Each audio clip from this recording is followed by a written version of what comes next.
Good morning, students. I hope you all are doing well. Today, I am going to deal with Chapter 6 of the BNSS भारतीय नागरिक सुरक्षा संहिता का अध्याय 6 करने वाले हैं। चैप्टर 5 तक मैं आपको कवर करवा चुकी हूँ, आप मेरी वीडियोस देख सकते हैं।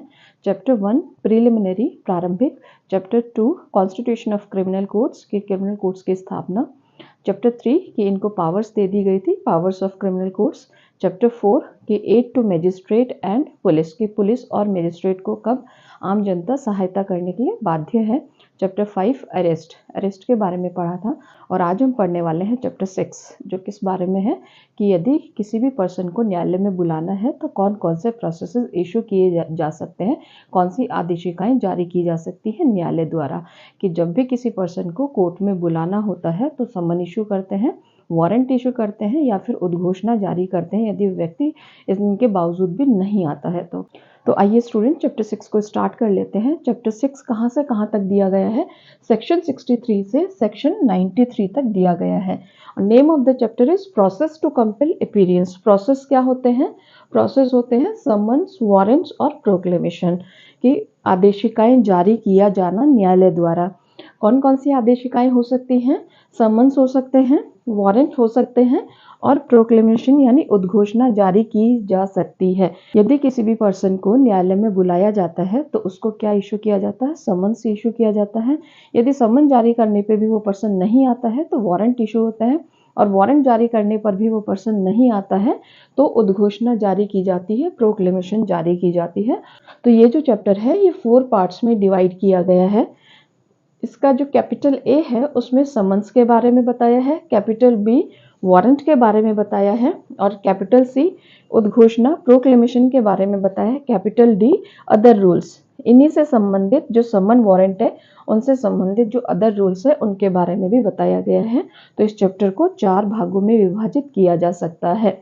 सबसे फर्स्ट है समन्स कि समन्स कब जारी किए जाते हैं? जब किसी भी व्यक्ति को नाम से पता लग रहा है कि कंपेल अपीयरेंस, कि जब किसी व्यक्ति को कंपेल किया जाए अपीयरेंस के लिए, कहाँ पर? न्यायालय में, तो क्या जारी किया जाएगा? समन जारी किया जाएगा। सेक्शन 63 कहता है कि ये समन जो है ये कैसा होगा, ये कैसा होगा? ये फॉर्म, समन का जो फॉर्म है वो किस रूप में होगा, उसका प्रारूप कैसा होगा समन्स का। तो समन्स का प्रारूप राइटिंग में, सबसे पहले तो कैसा होना चाहिए? राइटिंग में होना चाहिए। डुप्लीकेट 2 उसकी कॉपीज होनी चाहिए और वो जो समन है वो साइन और सील कोर्ट की लगी हुई होनी चाहिए और या फिर किसी अदर ऑफिसर की भी साइन और सील हो सकते हैं जो हाई कोर्ट रूल्स के अकॉर्डिंग जिस ऑफिसर को ऑथराइज करे। जनरली किसके सील और साइन होते हैं? न्यायालय के, कोर्ट के। जो भी प्रिजाइडिंग ऑफिसर है न्यायालय में, जो भी जज है, वो उसकी सील और उसके सिग्नेचर जो है वो वहां पर इस समन के फॉर्म पर होते हैं।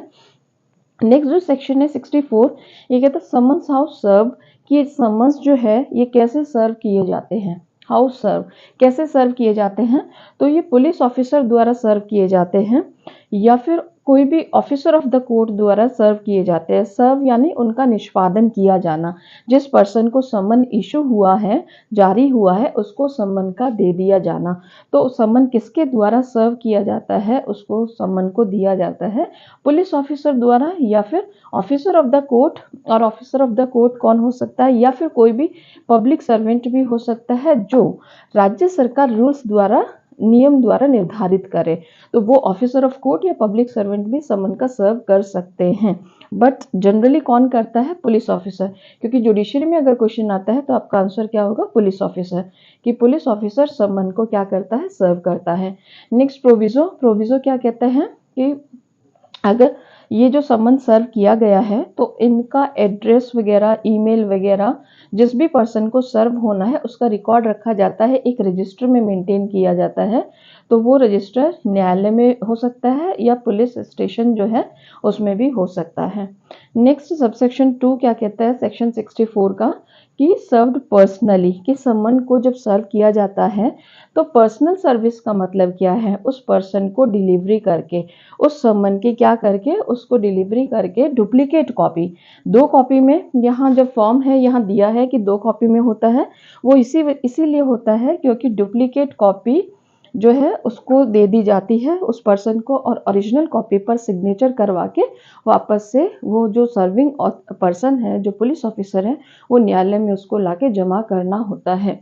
तो यहाँ पर पर्सनली सर्विस क्या होती है, डिलीवरी करके एक कॉपी की और डिलीवर करके, और दूसरी जो कॉपी है उस पर साइन उसके उस पर्सन के जिसको भी समन सर्व हुआ उसके साइन ले लिए जाते हैं और वो न्यायालय में जमा होता है। प्रोविजो कहता है कि ई समन्स भी जारी किए जा सकते हैं, इलेक्ट्रॉनिक समन्स। इसका क्या मतलब है, इट मीन्स व्हाट्सएप पे भी या ईमेल के थ्रू भी क्या हो सकते हैं, समन्स जारी हो सकते हैं। जो भी स्टेट गवर्नमेंट रूल्स बनाए उसके अकॉर्डिंग ई समन्स जारी हो सकते हैं।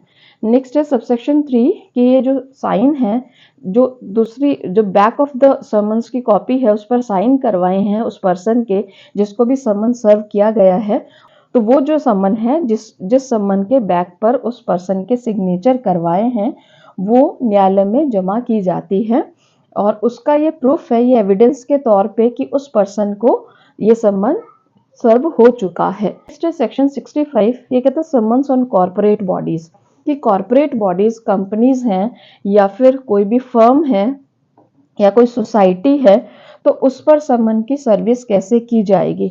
तो अगर कोई कंपनी है तो कोई भी डायरेक्टर, मैनेजर या फिर सेक्रेटरी, उसका जो भी ऑथराइज्ड पर्सन है उस कंपनी का, उसको उस पर समन की सर्विस होती है।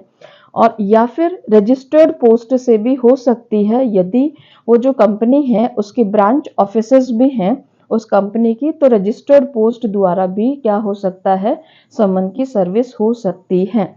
और वो जो समन रिसीव किया जाता है ऑर्डिनरी कोर्स ऑफ बिजनेस में, ये माना जाएगा कि जैसे ही उस समन पर साइन होकर उस कंपनी के सील और साइन होकर आ जाता है, तो ये माना जाता है कि ऑर्डिनरी कोर्स ऑफ बिजनेस में उस समन की सर्विस हो गई है।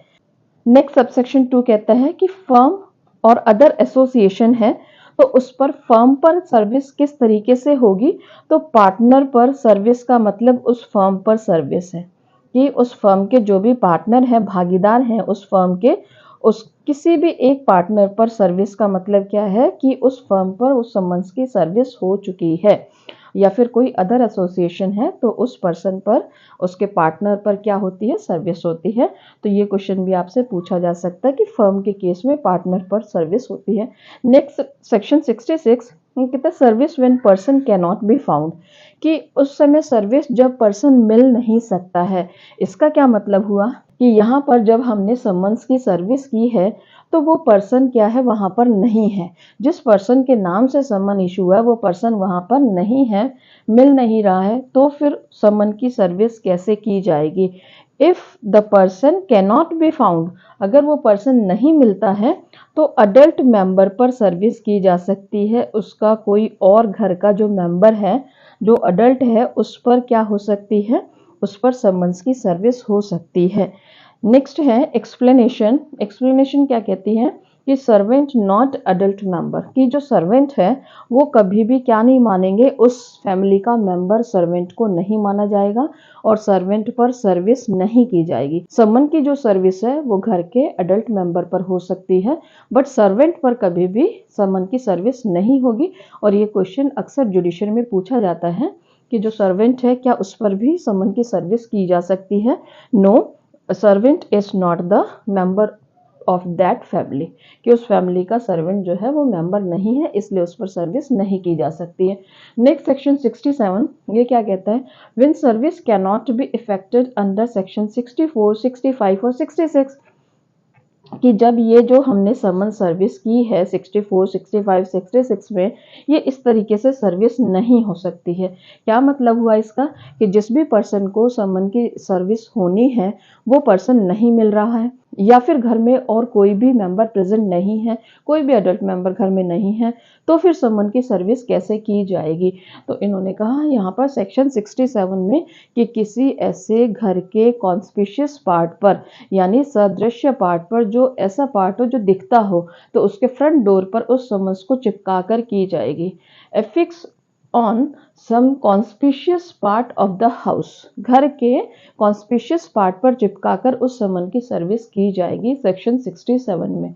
नेक्स्ट है सेक्शन 68। सेक्शन 68 कहता है कि सर्विस ऑन गवर्नमेंट सर्वेंट, कि गवर्नमेंट सर्वेंट पर समन्स की सर्विस कैसे होती है, कि जो भी उस गवर्नमेंट ऑफिस है उसका जो हेड है उसको क्या जाता है, समन की डिलीवरी होती है और वो जो हेड ऑफ द ऑफिस है वो उस समन को सर्व करवा के, जिस भी पर्सन के नाम से वो समन है उसको सर्व करवा के, उसके सिग्नेचर करवा के वापस से क्या सेंड करना पड़ता है, उसको न्यायालय में भेजना पड़ता है। तो हेड ऑफ द ऑफिस जो है वो उस समन को सर्व करवाता है और उसके जो सिग्नेचर हैं उस पर्सन के सिग्नेचर करवा कर जो हेड ऑफ द ऑफिस ने वापस सेंड किए हैं न्यायालय में, उसको एज अ एविडेंस माना जाएगा। वो जो डॉक्यूमेंट है, वो जो समन्स है, उसके signature such sign evidence of due service, कि वो साइन माने जाएंगे कि समन्स की सर्विस हो गई है। नेक्स्ट है सेक्शन 69। सेक्शन 69 कहता है कि आउटसाइड ज्यूरिसडिक्शन, कि यदि समन जो सर्व होना है वो आउट ऑफ ज्यूरिसडिक्शन होना है, मींस जिस मजिस्ट्रेट ने समन इशू किया है उसकी अधिकारिता के बाहर वो समन की सर्विस होनी है।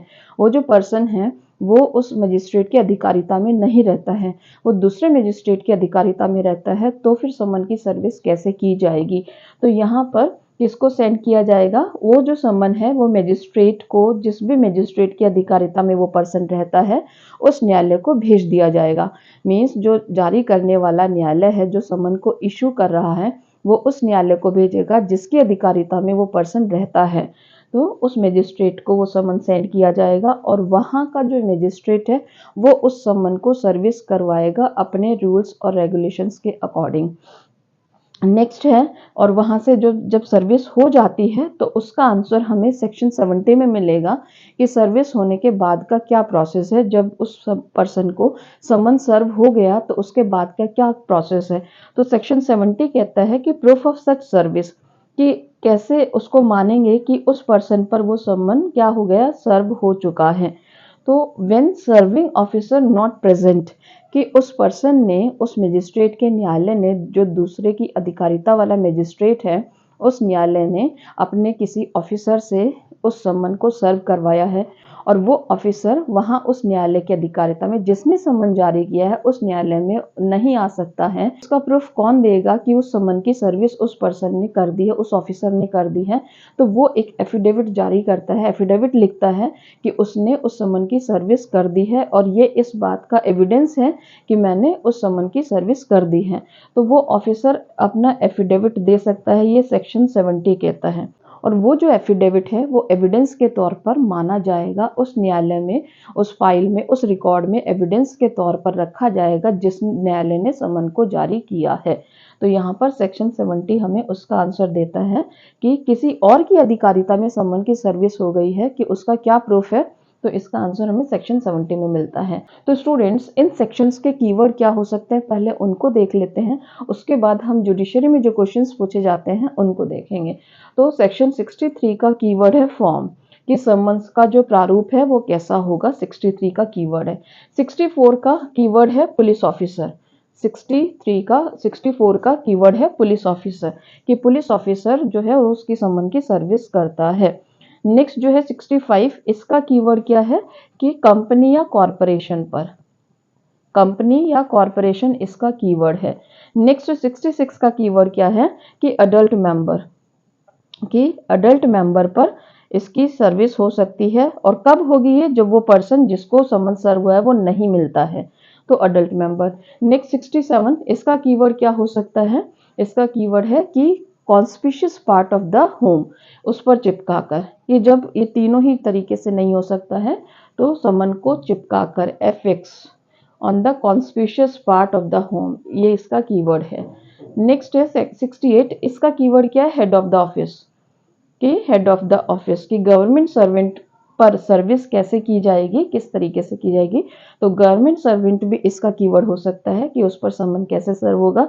69 और 70 को एक साथ पढ़ना है क्योंकि यहाँ पर आउट ऑफ ज्यूरिसडिक्शन इसका कीवर्ड है, कि समन की सर्विस कहाँ होनी है, अधिकारिता के बाहर। तो 69 और 70 दोनों ही इससे डील करते हैं। तो इनका कीवर्ड क्या है, आउट ऑफ ज्यूरिसडिक्शन। तो स्टूडेंट्स आइए क्वेश्चंस देख लेते हैं कि कौन कौन से जुडिशरी में पूछे जाते हैं। सेक्शन 63 से क्वेश्चन क्या हो सकता है कि जो प्रारूप होगा समन का वो कैसा होगा, राइटिंग में होगा, डुप्लीकेट में होगा, साइन और सील ऑफ द कोर्ट और ऑल ऑफ द अबव करके आपको क्वेश्चन दे सकते हैं। ई समन्स की बात अब नहीं है तो ई समन्स भी उसमें ऑप्शन में दे सकते हैं आपको। नेक्स्ट जो क्वेश्चन पूछा जा सकता है वो पर्सनल सर्विस भी पूछा जा सकता है कि पर्सनल सर्विस कहाँ पर है। सेक्शन 64 में 65 में क्वेश्चन पूछा जा सकता है कि कंपनी और कॉरपोरेशन पे जब समन की सर्विस करनी हो तो डायरेक्टर, मैनेजर और सेक्रेटरी ये तीनों दे देंगे आपको, और ऑल ऑफ द अबव कि किसी पर भी हो सकती है।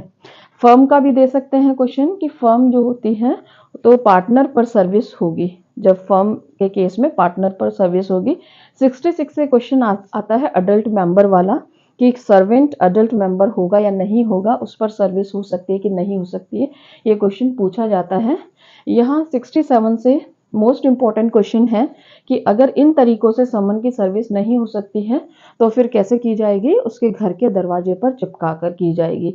नेक्स्ट 69 और 70 इनसे क्वेश्चन होते हैं, और इनसे क्वेश्चन क्या होगा कि अदर जो ज्यूरिसडिक्शन है उसमें समन की सर्विस से रिलेटेड सेक्शन कौन सा है, या फिर ये पूछा जा सकता है जिसने भी समन की सर्विस की है वो उस न्यायालय में नहीं आ सकता है जिसने समन जारी किया है एज अ एविडेंस के तौर पर कि उसने समन को सर्व कर दिया है, तो वो अपना एफिडेविट दे सकता है। तो यहाँ से भी ये क्वेश्चन पूछा जा सकता है कि दूसरे की अधिकारिता में समन की सर्विस कैसे की जाती है। तो स्टूडेंट जुडिशरी में ये क्वेश्चंस पूछे जाते हैं। सेक्शन 71 भी है इसमें। सेक्शन 71 क्या कहता है, service on witness. It is also most important कि विटनेस पर समन की सर्विस कैसे की जाती है। विटनेस पर समन की सर्विस ईमेल के थ्रू भी हो सकती है और बाय पोस्ट भी हो सकती है, या फिर दोनों के द्वारा भी हो सकती है साइमल्टेनियसली, कि उसको बाय पोस्ट भी समन भेज दिया गया और उसको ईमेल के थ्रू भी क्या कर दिया, उसको सॉफ्ट कॉपी में भी समन भेज दिया गया। तो दोनों के थ्रू सेक्शन 71 में विटनेस पर समन्स की सर्विस के बारे में बताया है। तो सेक्शन 71 भी मोस्ट इंपॉर्टेंट क्वेश्चन है कि विटनेस पर समन की सर्विस किस तरीके से की जाती है। सेक्शन 71 का कीवर्ड क्या है कि विटनेस पर समन की service. I hope students you understood these sections very well. Now I am going to end the session. Thank you students. Bye.